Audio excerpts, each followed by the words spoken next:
মুখ ফসকে এমন কমেন্ট করে ফেলে অন্যের ব্যাপারে, এটা দিয়ে সে মাঝে মাঝে জাহান্নামী হয়ে যায়, কিন্তু সে ভাবেই নাই এই শব্দে আমাকে জাহান্নামে ঢুকাবে।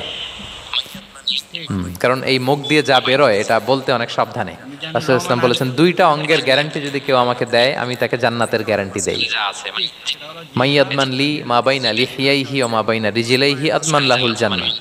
দুই অঙ্গের গ্যারান্টি যে দেয় তাকে আমি জান্নাতের গ্যারান্টি দেই। এক হচ্ছে দুই চোয়ালের মাঝখানে যা আছে, মানে জিহ্বা, এই জিহ্বার গ্যারান্টি যদি দেয়। আরেকটা হচ্ছে দুই পায়ের মাঝখানে যা আছে, মানে মানুষের প্রাইভেট। এই দুইটা অঙ্গের গ্যারান্টি যদি কেউ দেয় যে এই দুই অঙ্গ দিয়ে আমি কোনো পাপ কাজ সংগঠিত করব না, বিষ্ণু ইসলাম বলেন আমি আমার ওই উম্মতকে জান্নাতের গ্যারান্টি দেই। তোমরা অন্যের বদনাম করে বেরিও না। তাহলে তুচ্ছ তাচ্ছিল্য ঠাট্টা বিদ্রুপ করা যাবে না। ৬ নম্বরে ওয়ালা তালমিজু আনফুসাকুম, তোমরা অন্যের বদনাম করে বেরিও না।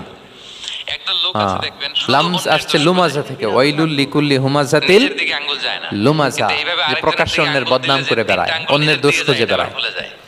একদল লোক আছে কাউকে যদি দেখবেন আমি শুধু এরকম করে অন্যের আমার দোষ দিকে খোঁজে, এই তিনটা কার দিকে? নিজের দিকে আঙ্গুল যায় না।